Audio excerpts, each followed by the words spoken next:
Well, welcome back. Again, today we have the privilege of having Lauren Riddei with us, our local biology building specialist. I'm excited to have you back. You shared some great stuff in our last episode. We're going to pick up where we left off. And before we do that, I just really want to make sure it's clear for me in my head why I do what I do. And one of the things is I have learned in the last few decades, as I'm getting older, how important people are to me. And being present with them, being there to nurture the people that need to be around me. And I realize it's bigger than me. And I also understand that God has created me as Mark and my body a certain way. And what I have found through convenience, moving too fast, society is moving at light speed. We know that AI is now coming on board, so we don't even know what that's going to do, Lauren. But even to where we are today, how fast we have been moving, slowing down so my body can catch up the way it was designed. God designed my body a certain way to move, to be able to take in stuff, to heal itself, to produce what it needs to, and to have a healthy life. And I may have found now, where I am in the last year, I try to take some shortcuts that didn't work, that I didn't mean to. Maybe some of it's just I just bought into something just on autopilot, not even realizing some of the things that I've been doing has not been best for me. Now that those things have been removed from my life, hindsight's 2020. That's right. Yep. And so now I've got some clarity. And you, in the last episode, had brought up some great things that we could do, some baby steps of moving towards getting healthier in the building biology field. So would you like to pick up and maybe share with where we left off? Yeah, I'm excited to be back with you talking about just all things healthy to do with our environments and our homes. And I just want to reiterate that a building biologist is essentially like a functional medicine doctor for your environment. Nature is our gold standard. So anytime we are considering what is a healthy material or a healthy option, we look at nature. How did God originally make it? That's how we want to come as close as possible. So I think what's really interesting is when we gain more clarity, we're able to make better decisions about our health. And so in the last episode, I talked about how our homes, our live environments, our work environments even, are like our third skin, and our clothes are our second. And so it's really important to consider what goes into our homes. And so last we left off, we kind of talked about it a little bit, but I want to get into more about our sleeping areas. It sounds like you have really dialed in your kind of your sleeping area, because we know that's the most important space in a home to get right. Because, I mean, how many hours are we spending there every day? 8, 10 hours sometimes. And so if those spaces are not good for us, then it can really impact our entire life. So are there any questions you have about our sleeping areas? I mean, I almost want to talk about things that you can do today to help with that. But let's talk about maybe your sleep environment. Were there things that you had that maybe you knew weren't helping as far as chemicals or materials or light? I just kind of want to almost use your space as a case study. Oh, that'll be a good one. So let me kind of maybe frame in what I was going through. I would go to bed at night, and in about 2:30, 3 o'clock, this is prior to getting healthier, I would wake up 2:30, 3 o'clock in the morning, and I couldn't just go back to sleep. The first thing I noticed back then was I would find myself problem solving at 2 or 3 o'clock in the morning. Monkey chatter mind. Yes. And I wonder how many people wake up in the middle of the night I don't know what it is, but the first thing we're thinking about is the problems of the tomorrow or the day coming. And then I would find myself wrestling with that because I have nothing else to think about. And that's when I started having, I feel like an awakening. And I would spend more time, as I was spending more time with God, I felt like he was kind of revealing to me in those places that I was too past focused, living in the past, and then I started realizing when I was driving the car, even jumping into just during the day, I was like, who drove the car for the last 5 minutes? Because I've been problem solving for the last 5 minutes I've been driving. How many red lights did I run? You know, I know people have had episodes like that. And then it was through him helping me be able to really awaken to a better version of Mark through the way he created me. And as a pastor, I have been on the spiritual side, but never really brought in the holistic side of the balance that I feel like was missing, that God was kind of showing me. So interesting. Yes, because you got mind. Completes the picture. Absolutely. Mind, body, and spirit. Yes. And when it all began to start coming together, I became actually more spiritually in tune. That's right. And so going back to the sleeping, it started there. It started with me not being able to get back to sleep, tossing and turning. At that time, I was not putting two and two together and thinking about EMF. I wasn't thinking about radio waves. I wasn't thinking about the room temperature or lights. Now that I'm on the other side and I'm realizing how I've really enjoyed my life where I'm at. I probably in my life at 56 years old, I feel as though this is my favorite spot. That's super cool. Outside of having my sons born on the day they were born and raising them as children, which I feel like are my golden years, this is probably the sweet spot for How me. many people can say that? I'm not sure, but That's I'm glad super I'm able to cool. say that right now. Yes. Yeah. So that's so I'm not sure all the different things, and and the question you asked me to ask you some questions. Maybe you can help us today with some things we can remove or add into our lifestyle to get better sleep, because I do know the importance of better sleep. Okay. Well, let me ask you this. Your mind was racing at night. Yes. You were going into problem solving mode. Did you have a cell phone plugged into the room? Oh yeah, right beside my bed. Right beside your bed. Right. So the actual symptoms that can come from radio frequency from our devices that emit Bluetooth, Wi-Fi, cell signals, the symptoms are that monkey chatter. It's the anxiety. It's the kind of hyper focus. It's the vigilance. It's the kind of hyperactivity we see in kids who are glued to their devices.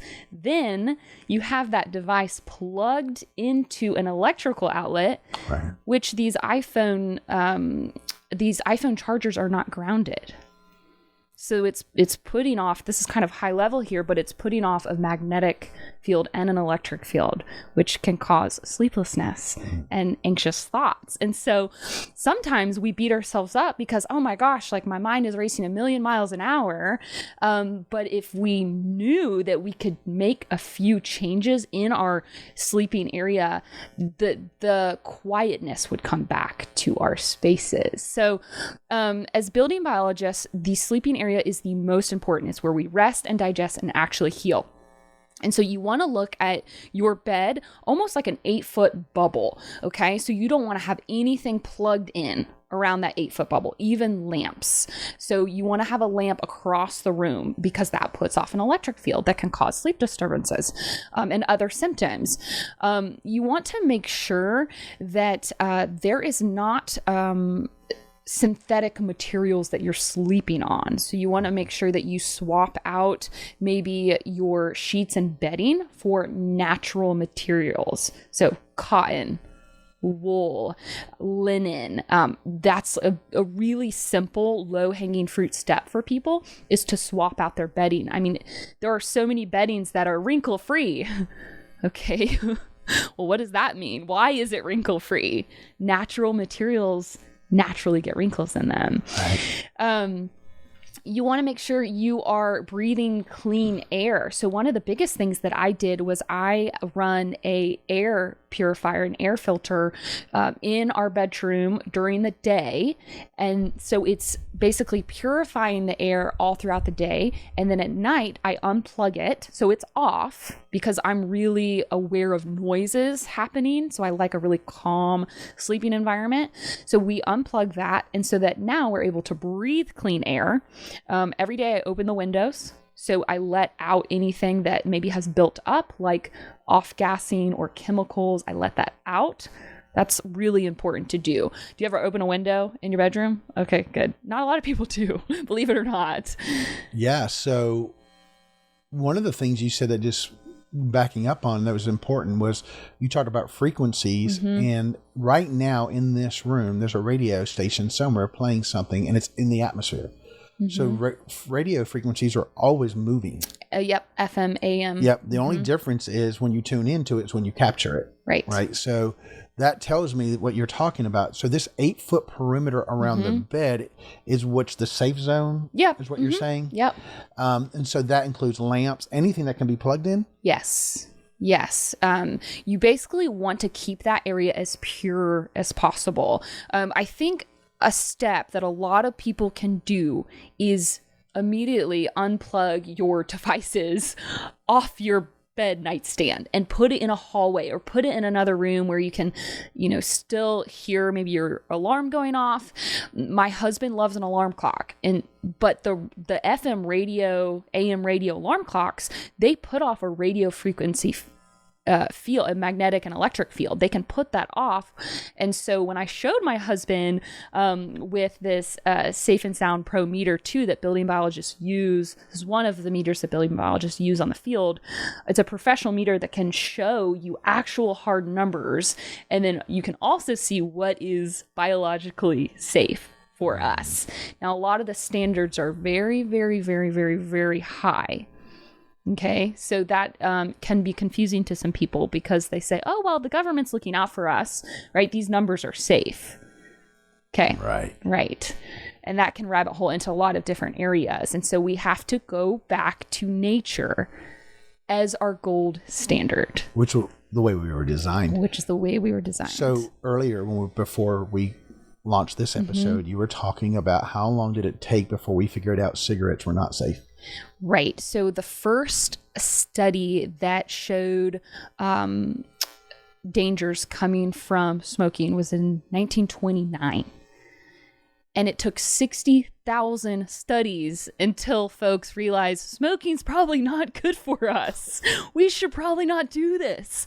There are already 5,000 going on studies that EMF, electromagnetic fields, are harmful to us and can cause so many diseases. And so we are beyond the point of this being a non-issue. Right. And the perpetuation of it probably has to do with a dollar bill. I would think a lot of it could be in the background of changing course. Whole companies are built around this: marketing, sales, advertising. Right.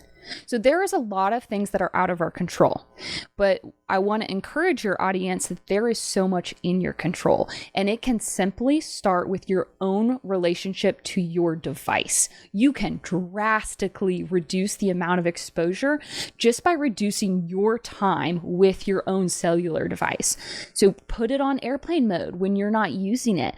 Plug it in another room. Don't put it next to your head where you are sleeping. Swap out those Bluetooth earphones for the old school headphones. I mean, there are so many little things that you can do to reduce your exposure that can make meaningful health impacts, even on a larger scale than some 5G, 4G. I mean, those are all serious things that we need to look at, but it starts with your relationship with your device and your devices. Well, that's so good, because for me, up until even this conversation, I feel like where I'm at, which has drastically helped me, is not eating late at night before I go to bed. Also, room darkness. This is the newest one for me. So we do have outside lighting. We have solar lighting that will, if an animal or something triggers it. And then this ambient lighting that's outside, and my windows outside pick it up. And I just recently, I'm talking in the last couple of weeks, I have room darkening shades. That's great. Right. And I brought them down. So my room is kind of cave. It's cave. Right. But I actually have monitored how it's helped me sleep. Amazing. With the Oura Ring or with the Whoop strap? How are you monitoring it? Just the fact that I know that I'm not getting up and turning in the middle of the night as much. It's more of it's like anytime, because my bladder still gets me up. Right. Yep. So a lot of people, that's the case. Yeah. And it's because I'm trying to drink more water, which is good. So, but as far as the ambient lighting, I noticed I can't explain it. Maybe I'm getting a little bit more refreshed in the morning. I'm feeling like I had a deeper rest, and I didn't realize maybe that ambient lighting was actually triggering me to not be able to get the deeper rest that I would have liked to. But you wouldn't know it until it's hindsight. It's 2020, right? Until you try it. Yeah, exactly. So all these things that I'm learning is like, wow, I didn't even know some of them were bad for me till they were no longer part of my life. So interesting, isn't it? Yes. That you start piecing 2 and 2 together. And a lot of your journey is so fascinating because you started doing these things kind of subconsciously, but you knew these were good for you, but you still you're experimenting, right? Exactly. As biohackers do, they experiment. Our bodies are our labs, our homes are our labs. We try some things. Does it work? Does it not work? But ambient lighting in our bedroom is huge. So one of the things that you can immediately do is after, it could be 6, 7 o'clock, start turning off overhead lights, right? Because that triggers our body to think that the sun is still up. So you want to bring the light down like a lamp. You want it to have it eye level or lower because that kind of signals the sun going down. I also use red light bulbs, just like your son noticed. But the red can actually not interrupt our melatonin with the blue light. So it's important to use red bulbs at night, turn off overhead, get the room darkening, keep the noise down, get anything synthetic out of your bedroom, and then also unplug lamps and phones, put your phone on airplane mode. I mean, if one of your audience members did all of those things just with their bedroom, I want to hear from you. Like, how much better have you slept? Yeah. You know, because those little things are actually huge steps for improvement. That's really good because you said something in the last episode about circadian rhythm. Yes. So one of the things, to not overwhelm anybody in the audience, but I have found once you have momentum, you get going, then it's easier to make some changes because you've already have the momentum. Getting started can be overwhelming. Totally. Like that's why we're starting with baby steps, right? Yeah. But that circadian rhythm actually starts to kick in because I believe what starts to happen, you can correct me if I'm wrong, but I believe it starts to happen once you get in sync with your body, right? And then you get to that place where you realize, okay, we were designed to have a body that knows when the sun goes down, and the body starts responding like we talked about. The melatonin starts to come up. Your body's starting to say, okay, it's time for sleep.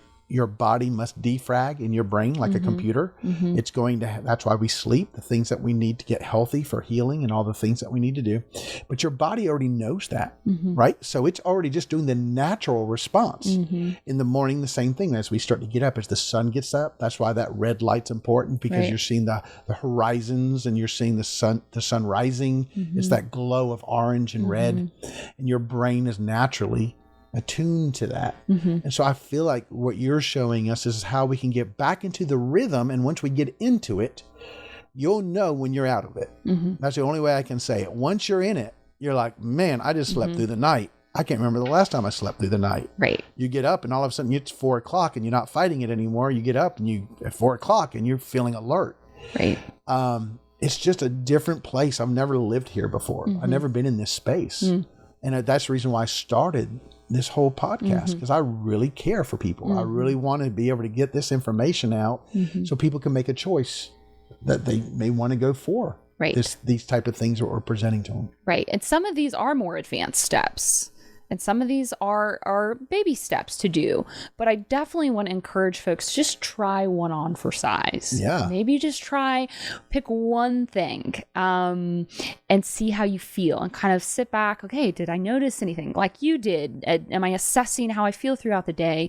And then add another one. My journey, I've been doing this for years at this point now. So when someone comes to me and says, help me with my environment, what can I do? They're kind of frantic. Right. Because it is a lot. And I just want to remind folks that it can take time to stack these good habits to eventually have a much better outcome. And really, one thing can kind of trigger another one. So starting with your phone, like turning that on, putting on airplane mode. I have a meter that can show you when you put it on airplane mode how much of that radio frequency decreases. So when you're holding it, I mean, I am sensitive. I can feel a phone in my body. That's how sensitive my body has come. And that's to Dr. William Ray's concept about the rain barrel analogy. When our body is full of a burden, it will overflow because it's too much, and we will have stress responses. And those stress responses are different for everybody. So sleeping area, most important, get that right. I would say focus on that before any other area in your home. That's great, because really it makes sense. I mean, if you're sleep deprived because of all of these things that are harming us or interfering with us throughout the day, the next day, you're literally going to know that, you're going to feel the consequences. Even, I think one of the things for me was you just live with it. So, you think it's normal to underoperate. Yes, exactly. You don't realize how low you really are living until you actually get relieved from it. Yes. And you're like, oh my God, I could have been living superhuman. Exactly. Now I'm like, what? I'm like, yes, as many people as I can tell, you're trying to help because you care. Right. Now, if I didn't care, that would be different. And so, yes, living up where I am now and knowing that there's even more areas I can still gain ground on, but I'm not going into a sense of where I'm being a fanatic about it. That's what some people think. Right. It really isn't. I want to finish well. Have you ever noticed that people have sometimes gotten squirrely or have thought that even eating healthy is extreme? Oh, yeah. Right. And so we have gotten so far away from where we were supposed to be that when we are living our lives intentionally, or we are looking at our environments and we're considering what we're eating, we're considering what we're putting on our bodies, that is considered extreme. I actually think we have come so far from what was supposed to be normal that folks have gotten in their mind that that's extreme. But we are essentially going back to life in the 90s, baby. Like, we're trying to get back to an earlier way of living.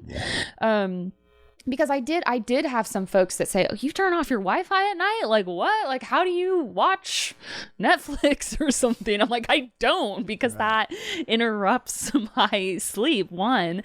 But I now have gone to maybe what some would consider an extreme, but I don't have any Wi-Fi in my home. So I've completely hardwired my home. I mean, talk about old school, talk about 90s. I am running the internet through Ethernet cords. But Mark, my nervous system is so calm. I mean, it is a marked difference when I am in spaces that are kind of buzzed electronically, and when I can go to my home where it is low EMF, I don't have the Wi-Fi signal constantly searching for a device that's requesting it. Right. I mean, that is the most improved area of my life, is my nervous system. So I'm gonna parallel to this. Yeah. I think it's good.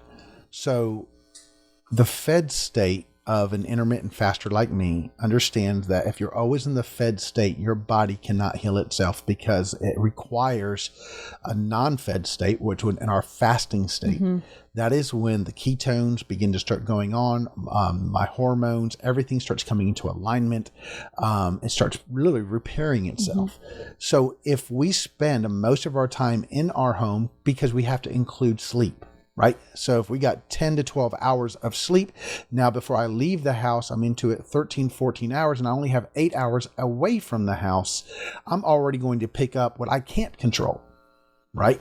So if I have the ability now to make a choice to come home, to not have a fed state of frequencies and EMFs constantly bombarding me.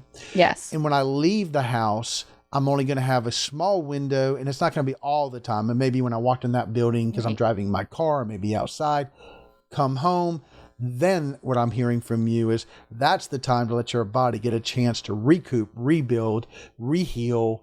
But we never get out of it. when you're always in it, that is when your body's going, I need fight or flight, help, run. right? Constantly. Yeah. Always on that charge that you cannot rest. Right. You nailed it. That is exactly how I experience it, because we live in a modern world, a modern society. So we can't escape all of this, but we can control our own environments, our own spaces. And if we can reduce even a little bit of our exposure to what could trigger this stress response, we can make meaningful health improvements. Meaningful cognitive improvements, meaningful inflammation marker improvements. We really can, but we just have to try. Yeah.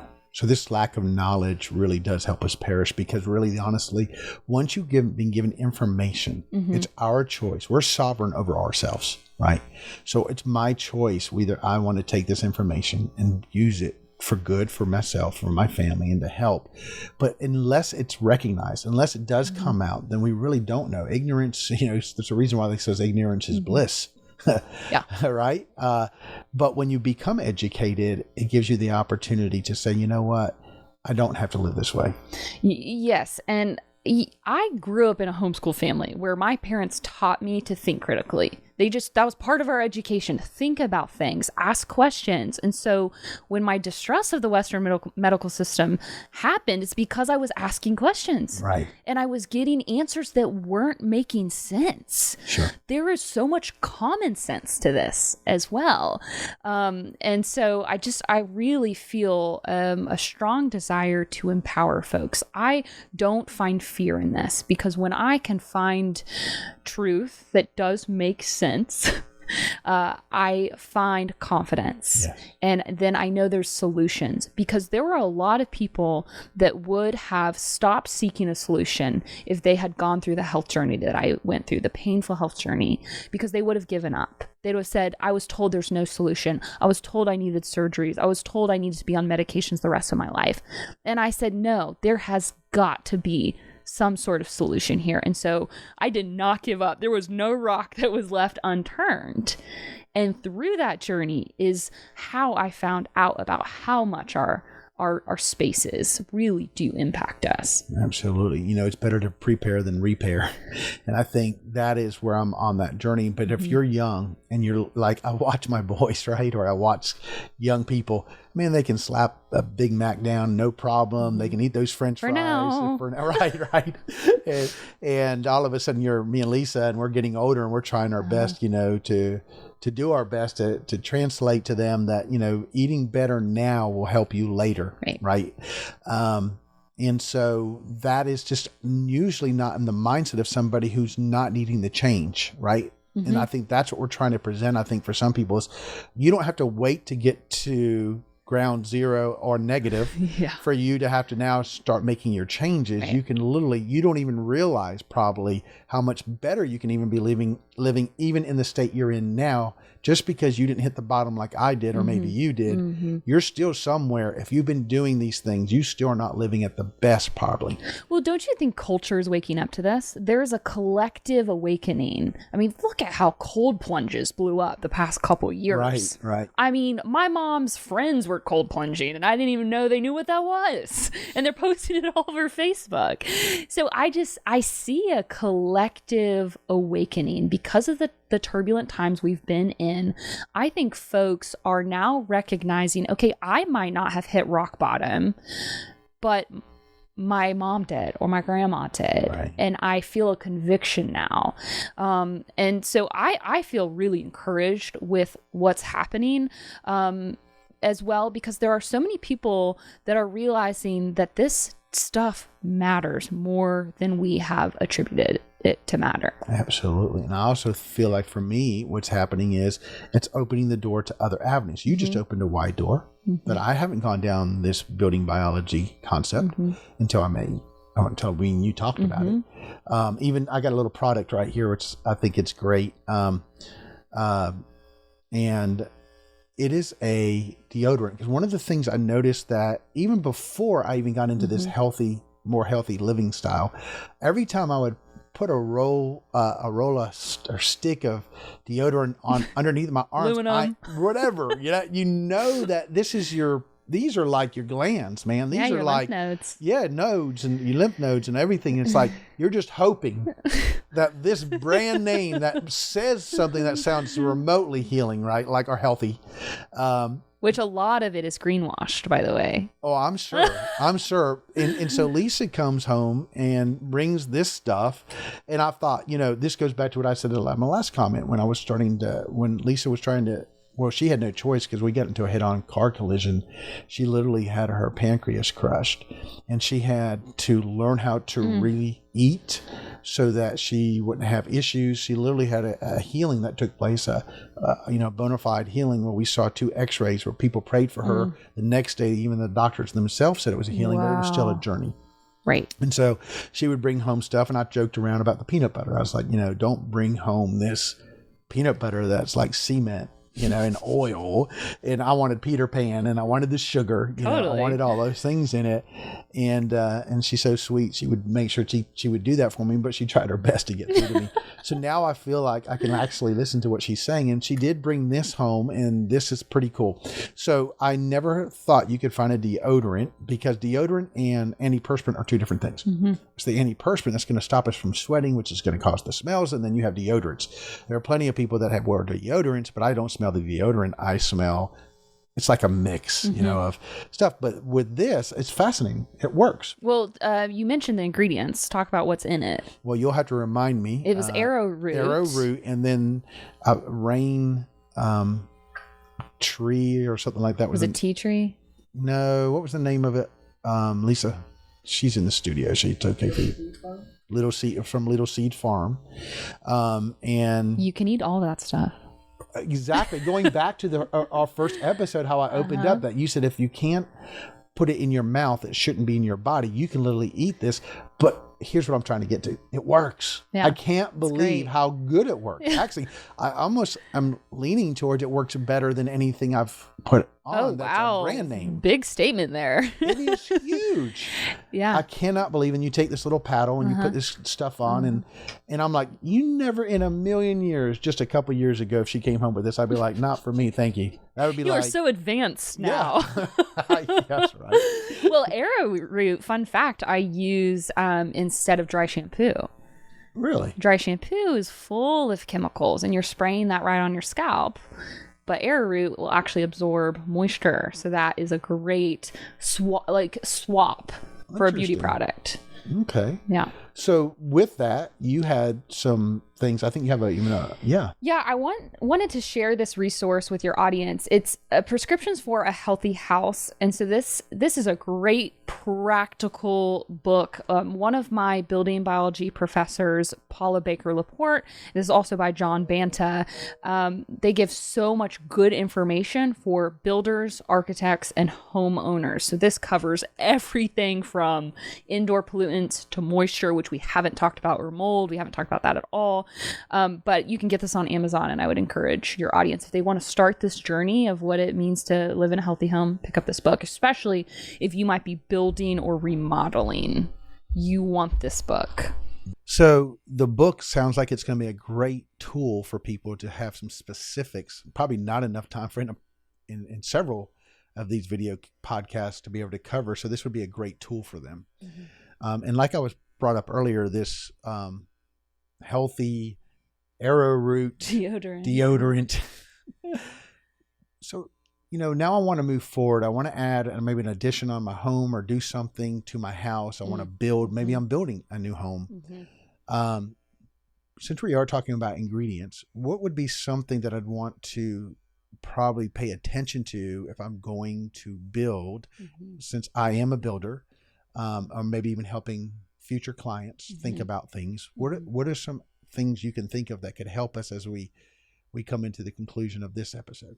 So in the building industry, a healthy home is a quantum leap for folks. So when you say, I'm building a healthy home, people don't really understand what that means. So when you follow building biology standards and principles, there's 25 principles, and I want you to get these principles because hopefully you can help your clients with this. There's 25 principles that address the electroclimate, light, water, the various things we already talked about, but also where is the house located? Is it on the top of a hill? Is it on the bottom of a hill? Is it next to a golf course? Because those pesticides can roll right into your own yard. Great point. Yeah. Is it next to a substation? Is it next to power lines? Right? Because we need to have healthy distances from these things. Also, is there a neighbor's a dog barking? Because that acoustic wise can really impact us. So we look at all of these elements that make up a healthy home. As far as actually building a healthy home, there are building biologists around the country that can help people do this and do this well, because it is so much information. But one element that I think of is carpet in a home. If you are remodeling or you are building, you want to stay away from putting carpet in. And here's why. Oftentimes carpet is a synthetic material. If it's synthetic, it can produce almost like a static charge, which can then add to the electroclimate. And also carpets are adhered with glues. And so there are some glues, there are not really healthy glues because these are petroleum based, right? But some of these glues can off-gas the entirety of its life. So have you ever walked into a new construction home and you get that new house smell? Or even in a new car. New car. Okay, that's formaldehyde. Right. That's chemical buildup that you're smelling that we all kind of say, oh, I love that new car smell. That's not what you want to be putting into your lungs. And so I have had some clients reach out to me and say, hey, I just moved into this new house and it reeks. I have headaches. Like, what's going on? So the entire building envelope is now encapsulated, and it's basically its own microorganism now, right? And so you want to open those windows up. You probably don't even want to move into it for at least 2 to 4 weeks to let the entire home off gas. But we don't do that. We move right into our new builds.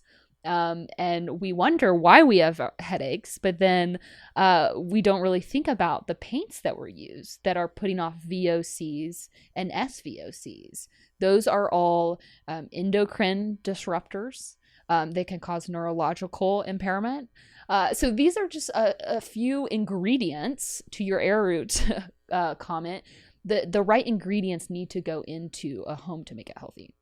That is a lot, but it's important. Sorry. No, that is it's fascinating actually, because again, I'm going back to the stuff that we buy into and we assume this is good, this is safe, because if we can put it in our homes and you can buy it at a retail store or a wholesale store, it can't possibly be on that shelf because it went through the proper channels to make sure it was safe. But we're knowing and learning more and more, as we talked about cigarettes taking so long for them to finally come to the conclusion that it's bad for us. And you take carpet as well. Not only are in the carpet, the one thing I used to think about more with carpet was I knew it was more like a catch-all. I mean, it's going to, if you don't take your shoes off, I mean, it's just a fiber.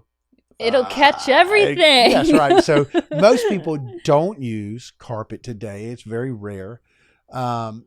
They're using more of the laminates and things like that. Is there something I should be concerned about on laminate flooring? Yeah, the laminate flooring. Some of it can continue to off-gas. And when you have a multiple chemical sensitivity patient or client, they can pick up on what's being released from that product. So we have some very sensitive folks that cannot put products like that into their home. I mean, they're really, they're reading the safety data sheets and they're also experimenting with it themselves. Like, how do I feel around this LVP sample that I just got? Really, you want to be putting natural wood in. You want to be putting concrete, right? Even wood, the conversation of that. I mean, we essentially in North America build our homes with plenty of mold food. And in other countries, they don't build their homes with wood. Can you give an example of, you said mold food? Mold food, right? You've got drywall. Gotcha. You've got wood. And when you have a moisture event, you are essentially allowing some of that mold to find food, and then that mold can grow. So it's more than just kind of cleaning the mold up with bleach. Like, you've got to really be aware of, okay, there's a leak under my sink. You need to be proactive about making sure you're fixing that leak, and then also addressing if there was any sort of mold event. Mold is a very large topic. Culture is talking about it more and more, which is great. And so it's not so taboo for folks anymore. So my house, like I was saying earlier, I think this was built in 1974, and I know that their ingredients, but they're the product that they used in this home, actually back then may have been a little safer. I'm not sure, but I do know over time, like our HVAC systems, things are going to be circulating. Yes. So do you know of any alternative ways to clean an HVAC system than the chemicals that they may be using? Are there things like that I can be paying attention to? Yeah, there are a lot of things that you can do with your HVAC. You want to clean it. You want to make sure it's essentially being purified throughout your whole home. I think there are a lot of elements that go into where your returns are. So sometimes if a return is next to a bathroom, and that high humidity is circulating throughout your house, that can cause moisture to come into your home. So you want to think about where your vents are, where your returns are, really smart. Where your moisture, your wet areas are coming from. Because the HVAC system in a home is like the lungs are for our body. And so we want to be circulating air that is clean, right? We want to be opening our windows. We don't want chemicals in our home. Those are all important things. So, gosh, there's so much to cover. Maybe on the next episode, we'll talk about air quality. Yeah. Because I think that would probably... There's so much more. Right. So you started off with one of the most important with this meeting today was sleep. Right. And I agree with that. I mean, if you don't have a good night's sleep, it is going to affect you. It's going to affect your mental health. It's going to affect your physical health. And for me, I'm very spiritual, so it's going to affect my spiritual health. And so I think that's important. And if I want to live present, if I want to live in a day today and then seize the day today, then I can't be living in the past, because my past brings a lot of depression when I look back from things I missed. And then if I look into the future, I've got all this anxiety. And living in the present moment is really living. And all these all these things we've talked about help us get to a place that we can really live our best. I want to finish well. I don't want to be 75 years old and have my sons having to take care of me because I made bad choices or I was ignorant. And so this gives an opportunity for people to make good choices. So I hope all the information you shared in this episode is going to help somebody, even if it's just one person today. That's why we're here. Yeah. And I look forward to hearing more. And maybe we can, I think an episode on just probably air quality, I think you were talking about, is a whole another box that we can open up. Yes. Please don't be overwhelmed, y'all. Just try one thing today and see if it can help your journey in any way. This is an amazing life that we get to live. And if we can live it to the fullest, like you said, and be present, then it keeps us out of fear.